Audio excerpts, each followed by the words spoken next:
आप WhatsApp use करते हो, इंस्टाग्राम स्क्रॉल करते हो, यूट्यूब पे वीडियोस देखते हो, क्या कभी आपने सोचा है कि इतना सारा एफिशिएंटली डेटा मैनेज कैसे होता है, ऑर्गेनाइज कैसे होता है? तो इसका जवाब शुरू होता है बहुत ही इंपॉर्टेंट डेटा स्ट्रक्चर से, which is array data structure. Hello students, welcome back to my channel. अगर आप इंटरव्यूज के लिए, कॉलेज एग्जाम प्रिपरेशंस के लिए, प्लेसमेंट्स के लिए प्रिपेयर कर रहे हो, तो आप बहुत ही सही जगह पे आए हो। आज हम डिस्कस करने जा रहे हैं what is array data structure, उसका यूज क्या है, कहाँ कहाँ पे वो इस्तेमाल होता है, उसकी एप्लीकेशंस क्या है, कैसे मेमोरी में उसको स्टोर किया जाता है, एक्सेस किया जाता है। अगर आपने अभी तक मेरे चैनल को सब्सक्राइब नहीं किया है तो प्लीज करिए, ज्यादा से ज्यादा आपके दोस्तों को मेरे वीडियो शेयर करिए ताकि वो भी सीख पाए in easy language what is array data structure. Okay, so ये स्टार्ट करने से पहले हम थोड़ी बहुत प्रॉब्लम्स को डिस्कस करने जा रहे हैं। हम अगेन एक एग्जांपल से समझेंगे कि क्यों हम ये पढ़ने वाले हैं, ठीक है? मैं आपको बोलूंगी कि आपको 100 बच्चों के मार्क्स स्टोर करने हैं, ठीक है? हमारे पास से फॉर एग्जांपल मार्क्स 1 है 85, then we have marks 2 90, and then 78 88 95। Similar to that हमको 100 बच्चों के डेटा को स्टोर करना है, 100 बच्चों के मार्क्स को स्टोर करना है। तो अगर हम नॉर्मल कोई भी लैंग्वेजेस की बात करें, तो आप वेरिएबल कैसे डिक्लेयर करते हो? इंटीजर वेरिएबल, तो आप ऐसे डिक्लेयर करते हो integer marks 1, right?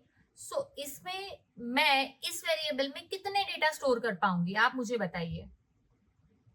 Yes, correct. एक वेरिएबल के अंदर मैं एक ही डेटा स्टोर करती हूँ, तो दूसरे डेटा के लिए मुझे क्या करना पड़ेगा?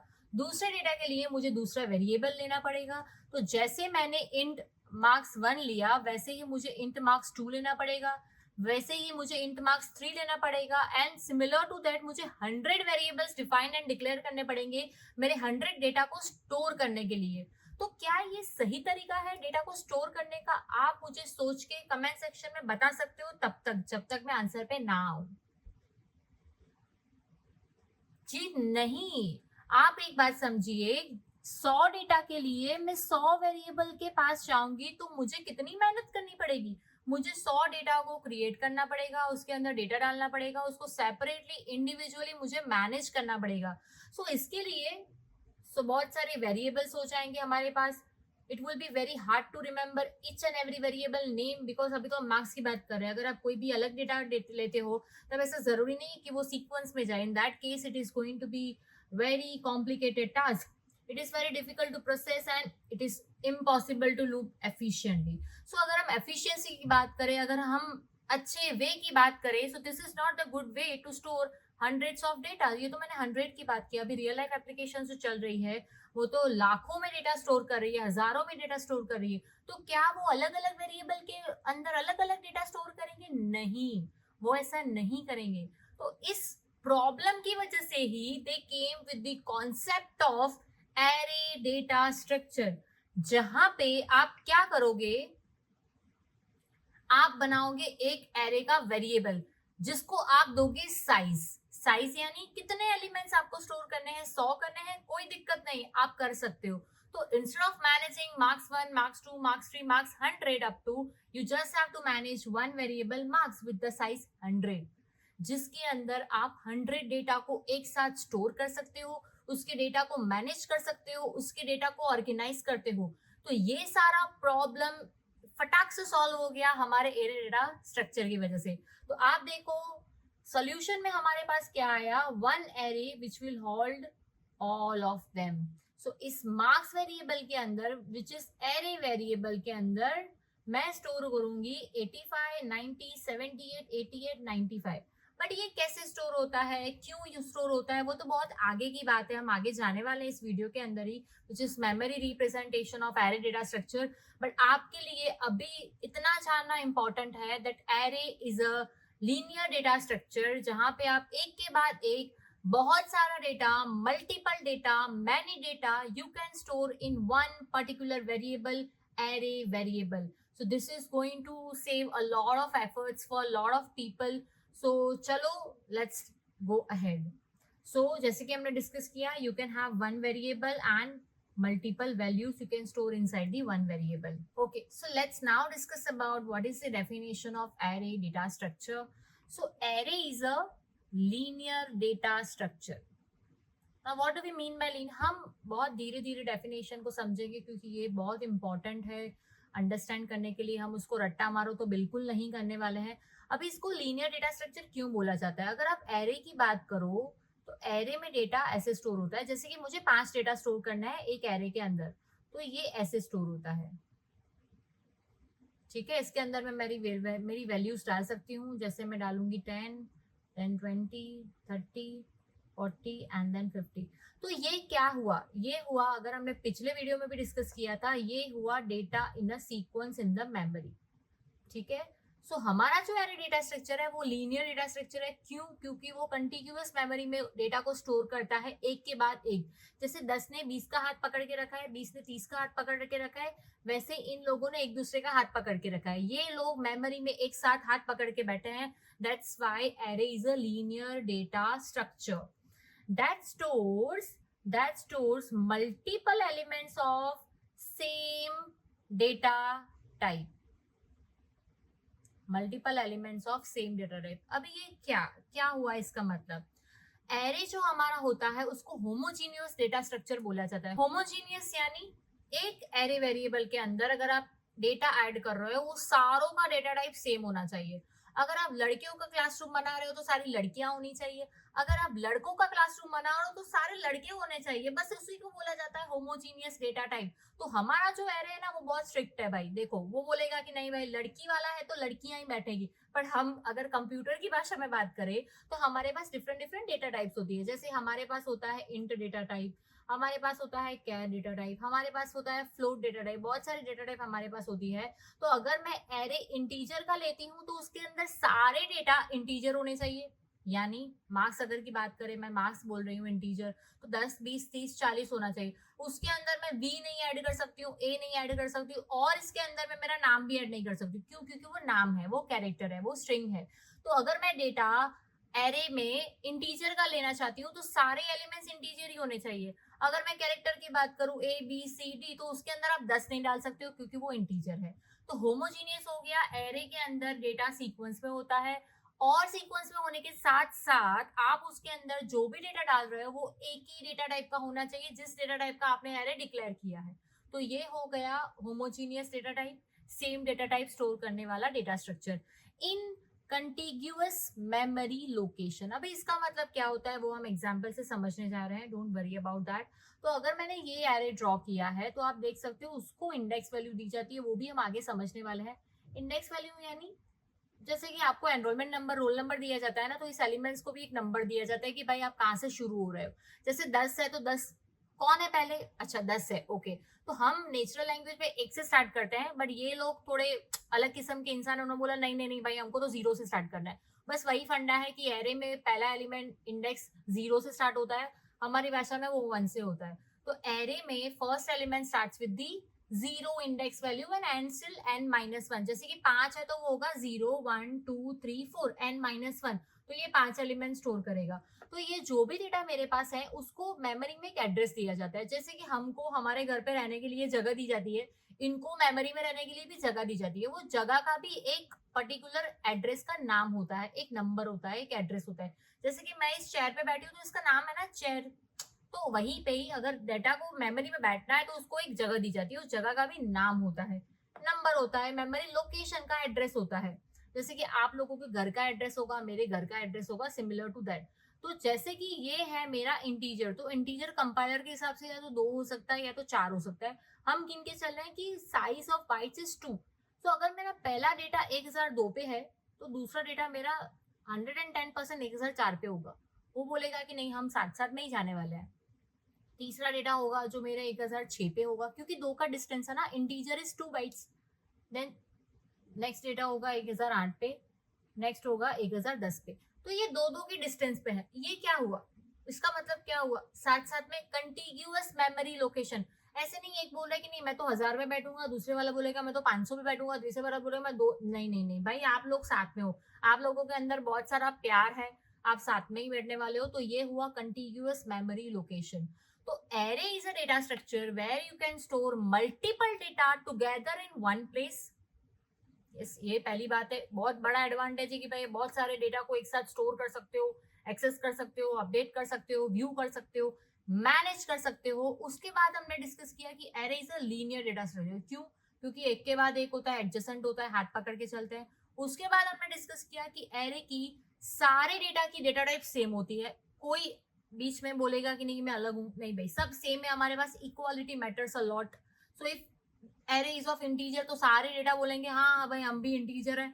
अगर एरे हमारा कैरेक्टर का है तो वो हो गया कि सारे element should be of character. उसके बाद हमने देखा कि it is continuous memory location. अगर कोई डेटा हमारा 1000 पे है और वो हमारा कैरेक्टर है तो वो 1001 होगा, नेक्स्ट होगा 1002, 1003, 1004। क्यों एक का डिस्टेंस है? क्योंकि कैरेक्टर बाइट होता है 1। तो यहीं पे ही हमारा एरे का डेफिनेशन कंप्लीट होता है, वेर हमने डिस्कस किया कि array is of all the elements are of same data type, it is in the contiguous memory location। Then हमने डिस्कस किया इंडेक्स बेस्ड। क्यों? क्योंकि इंडेक्स दिया जाता है, जैसे कि हमको रोल नंबर दिया जाता है, इनको भी इंडेक्स नंबर दिया जाता है। ये बहुत इंपॉर्टेंट है जो रह गया है, विच इज छोटू सा फिक्स है, बट ये बहुत ही बड़ा लिमिटेशन है हमारे एरे डेटा स्ट्रक्चर का, फिक्स्ड साइज। मतलब क्या क्या मतलब हो सकता है? कोई मुझे बता सकता है? आप मुझे कमेंट सेक्शन में बता सकते हो कि इसका डिस्टेंस, इसका डिफरेंस सॉरी क्या होता है। ठीक है, सो चलो मैं ही आपको बता देती हूँ, क्योंकि मैंने आपको टाइम दिया था कमेंट सेक्शन में बताने का, और मुझे लगता है कि मेरे बहुत सारे होशियार बच्चे ने कमेंट्स में बताया होगा कि उसका डिफरेंस क्या है। सो फिक्स्ड साइज का मतलब ये होता है कि जैसे चलो किसी के घर शादी है, ठीक है, और उन्होंने होटल बुक किया है। अभी होटल बुक किया था तो उन्होंने होटल वालों को बोला था कि भाई हमको 10 रूम चाहिए लड़की वालों के लिए। ठीक है, उन लोगों ने क्या बोला था कि हमको 10 रूम चाहिए, we need 10 rooms for the लड़की वाले। ठीक है, पर अभी लड़की वालों की वजह वहां पे बारिश हो गई, वो लोगों ने बोला कि चलो हम इतने सारे नहीं जाते हैं। तो वो लोगों ने क्या किया कि वो लोग आए और उन्होंने सिर्फ 5 रूम लिए, इतने ही लोग आए। मतलब उन्होंने बुक किया था 10 का होटल के अंदर, इस होटल के अंदर, बट लड़की वाले लोग इतने ही आए कि आप 5 रूम ही ऑक्यूपाई कर सकते हो, है ना। पर होटल वाला क्या बोलेगा? नहीं भाई, नहीं नहीं नहीं, आपने मुझे बोल दिया था कि 10, तो अभी आपको मुझे 10 का पैसा देना पड़ेगा। आप यूज करो कि ना करो ये मैं ना जानू, आपको मुझे 10 का पैसा देना पड़ेगा। ठीक है, तो ये क्या हो गया कि फिक्स रूल हो गया होटल वालों का कि अगर आपने मुझे एडवांस में बताया कि आपको 10 रूम की जरूरत है तो आपको 10 लेने पड़ेंगे यानी आपके नाम के बुक हो गए मेमोरी के अंदर, होटल के अंदर। अभी आप 5 यूज करो, 2 यूज करो, 3 यूज करो या ना यूज करो, ये आपकी मर्जी है। पर जब अगर मैंने आपको आपके नाम का दिन दे दिया है, उस टाइम पे आपका लोकेशन बुक हो गया है, आपका मेमोरी, आपका होटल के रूम्स बुक हो गए, आपको मुझे पैसा देना पड़ेगा।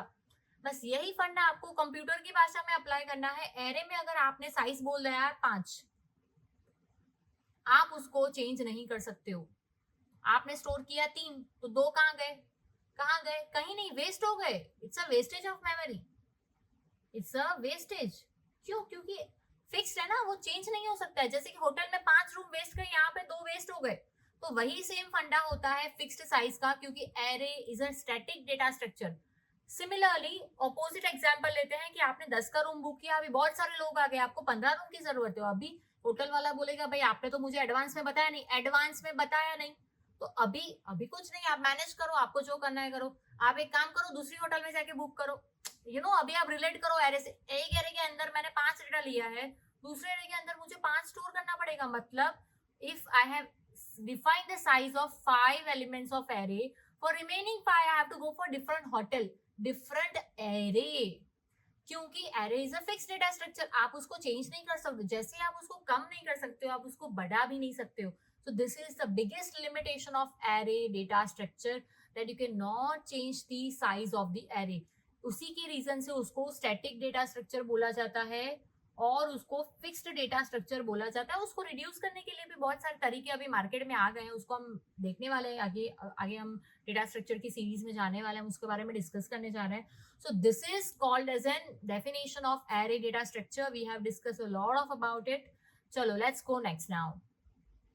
ओके, सेकेंड एग्जाम्पल मैंने रखा है कि जैसे कि हम अपार्टमेंट्स में आते हैं, राइट। सो हमारा ग्राउंड फ्लोर होता है, उसको जनरली ए बोला जाता है, आप देख सकते हो यहाँ पे। सो अगर आप ग्राउंड फ्लोर्स की बात ना करो, तो अगर आप फ्लैट्स की बात करो, so flat 0 is called as an A, flat 1 is called as an B, flat 2 is called as in C, and similar to that flat 3 is called as in D। Now अगर मुझे B के पास जाना है तो क्या मैं 2 और 3 flat के पास जाऊंगी? आप मुझे बताओ। नहीं, मैं नहीं जाऊंगी, क्योंकि मुझे पता है फ्लैट 1 को ही बी दिया गया है ना? So index tells us where the element is stored, it's just like a flat number points to the resident. अभी इंडेक्स मुझे बताता है कि आपका डेटा कहाँ है, कौन सी लोकेशन पे है, what is the location of your element, yes or no? So index will help you to identify what is the location, what is the place where your element is located। जैसे कि हमने पिछले में देखा, तो मेरा 10 कहाँ है, इंडेक्स नंबर 0 पे। मेरा 30 कहाँ है, देखो मैं यहाँ पे हाईलाइट करती हूँ तो आप देख पाओ, मेरा 10 कहाँ है, 0 पे। मेरा 30 एलिमेंट कहाँ है, इंडेक्स नंबर 2 पे। 40 कहाँ है, इंडेक्स नंबर 3 पे। तो यहीं पर ही फ्लैट का ही एग्जांपल लेके हम समझना चाहते हैं कि इंडेक्स क्या होता है। तो इंडेक्स वो होता है जो आपको आपका लोकेशन आइडेंटिफाई करने के लिए हेल्प करता है। जैसे कि मैं 405 में रहती हूँ, तो 405 है, अगर मुझे 4th फ्लोर पे आना है तो मैं 4 पे ही जाऊंगी ना, मैं 1 2 3 क्यों देखूंगी?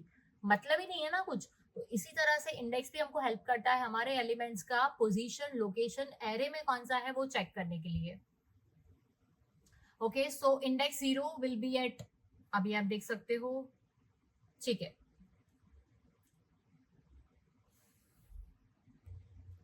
Fine, so now we are going to discuss about the array representation in the memory. Memory में वो कैसे रिप्रेजेंट करता है, कैसे दिखता है मेमोरी के अंदर। तो जब भी आप एरे की बात करो तो वो कंटिन्यूअस लोकेशन में होता है, लीनियर होता है। तो ये सारे जो वैल्यूज है वो एक के बाद एक स्टोर हो जाते हैं 5 के ब्लॉक में, क्योंकि इस एरे का साइज हमने 5 दिया है, हम 5 एलिमेंट्स को स्टोर कर सकते हैं। हर एक एलिमेंट को एक लोकेशन दिया जाता है, एक kind of A roll number दिया जाता है जो 0 से स्टार्ट होता है, उसको हम हमारी भाषा में इंडेक्स बोलते हैं। सो हर एक वैल्यू को हम इंडेक्स वैल्यू देते हैं starting with 0 1 2 3 4। Why not 5? Because आप 0 से स्टार्ट कर रहे हो, ठीक है। तो एरे जनरली ऐसे दिया जाता है। फाइन, अभी आप मुझे बताओ एरे 0 पे अभी एर क्या है, ए डबल आर क्या है, ए डबल आर इसका नाम है, ठीक है, जिसका हमने साइज 5 रखा है, राइट। सो एरे 0 पे क्या है, आप मुझे कमेंट सेक्शन में बताइए।